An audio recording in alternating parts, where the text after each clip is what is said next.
Hey guys, another update on the CALDOR fire that's threatening Tahoe. And unfortunately, I have to report that it did something that nobody expected, that they were hoping for to prevent it. It actually made it into the Tahoe Basin. Here on the INSEE webpage, let's look at the numbers here real quick. Where is it? Right there. So it has grown. Last time I checked, was 177,000 acres, and now we're at 191. So that's 14,000 acres grown again, 16% contained. That really hasn't changed much. I think yesterday they said 14%. So it ultimately, here's Echo Summit, the highest part of this ridge here. It ultimately made it over, and now it's already at the bottom of the basin pretty much. Here on, this is US 89 going down to Pickett's Junction, and then this way towards Markleeville. Now it's already burning over here. All of Tahoe, all of South Lake Tahoe, or El Dorado County, more or less, here in this region has been evacuated. Here's the map. So everything has been evacuated. Then here is the Nevada-California state line. On the on the Nevada side, let's zoom out a little bit so we can see the whole thing. This is all warning and recommended evacuation, but I don't think it's a full-on. Let's look at this here real quick. Evacuation warning, recommended evacuation prepared, and road closures. So yeah, they haven't committed to really kicking people out, but I think they're already putting enough pressure on that most of the people have already packed up and left. So this is on the California side, El Dorado County, and here you can see really the outline of all those little surface streets. Pretty much the fire is right here. So it has already crossed US 89, 50 here in this section. No, what am I saying? It has made it past 50 and across 89 over to this side of town. And here is already residential area. There are homes in between. So that's not good news. That's definitely not good news. I don't know what the predictions are, how this is going to continue forward. Of course, they have red flag warning there now every single day. It's dry weather. We haven't seen any rain. There's always a little bit of wind. Here, let me pull up my aviation weather webpage that at least gives us the accurate current weather conditions. So right now they have 1.25 mile visibility in haze, wind speed 200 degrees, that's about southwest, 7 knots, gust 16. 1 knot is 1 nautical mile per hour, so 7 knots, 7 nautical miles per hour, and gusting up to 16. That's actually quite significant considering that the airport is at the bottom of a valley or a basin. And yeah, let's see what the webcams reveal, if there's any new things that we can see. There, yeah, that's Big Hill. They're all pointing in some strange directions here now.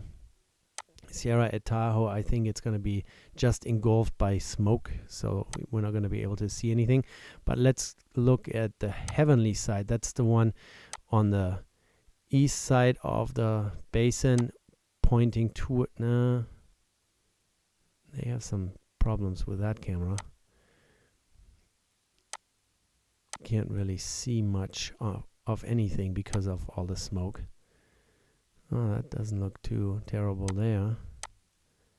Yeah, let's see. There are 2 cameras in one spot. One is pointing that way. No, yeah, not really helping. It's not helping.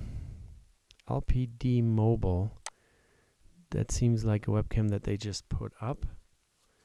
That's on Angora Ridge, right above the old Angora fire. So I would say all the fire activity is going on back here somewhere. But we can see maybe at night when we get a night shot of this. But yeah, I just wanted to update whoever is interested. Fire is now down at the bottom. People are now completely freaking out here on the Nevada side past the Carson Spur. That it would come into Genoa or the Kingsbury, like the foothill area. But, there is still a big mountain range. There is lots of terrain still to cover. Of course, it's not impossible. We have seen worse things with other fires. Let's hope that they can maybe contain it somehow. Play their magic. They have lots of firefighters. They have all the assets that they could ask for. And as soon as maybe the wind calm down and the aircraft can go up in the sky and actually start dropping fire retardant, that would probably help a lot. So here's lots of information. So 191, this is the CAL FIRE webpage. 16% contained. It's exactly the same information. It's all just written down here, who is evacuated and why and where. So it's always the difference between an evacuation warning and a evacuation order. Once the order comes down, that's usually signed by the governor of a state, then you literally can be forced out of your home. Evacuation warning, it's kind of like, hey, we just want to warn you, and maybe if you have a place to go, just leave your home right now. Lots of road closures. They have everything here listed by county. So El Dorado County is, of course, the biggest area that's affected. Alpine County is the adjacent county. Douglas County is where I live. And then they list all the shelters where you can go. And so CAL FIRE webpage is definitely also something worth checking out. I'll put it down in the description. InciWeb, alert wildfires, all the webcams, but with those smoke conditions, you can't really see much. And then, of course, all the evacuation orders and warnings. If you want to find out if your county that you're living in close to the CALDOR fire is doing anything, you can always go to their respective webpage. So this one here is Douglas County NV.gov. And then this one here is El Dorado County Sheriff that I Googled for to find this. And what's the weather forecast? Weather forecast, let's see, South Lake, Lake Tahoe, 7-day forecast. All right. Let's do the 10-day forecast. Okay, so Wednesday, sunny. No rain till September 8th. There's a 20% chance. That's Wednesday, September 8th. So today is the 31st. That's 9 days from now. 8 days, 9 days. That's very unfortunate. Wind direction. Here it says on Friday, this coming Friday, we're going to get some east wind, 6 miles per hour southeast. That would help because that would drive the fire right back onto the area that it has already burned. That would be a very helpful occurrence. But we'll see. I mean, a forecast is still only a forecast, a wild guess more or less. But let's hope for the best.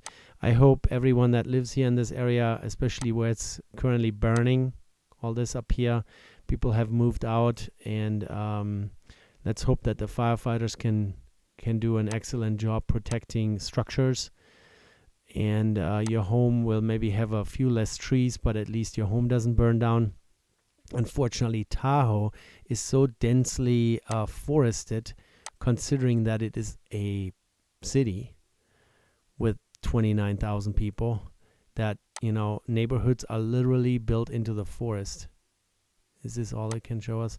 So here you see surface streets, and the homes are literally in the forest. They gotta clear this out. I mean, they gotta cut down some trees to actually create some defensible space around homes. Here this is the Myers area, down here. This is where the fire is. I mean, these are all surface streets with homes. It literally looks like a forest that someone cut a couple streets into it, but there are actually homes in between those trees, and that is not very, very good. And down here where it's already burning,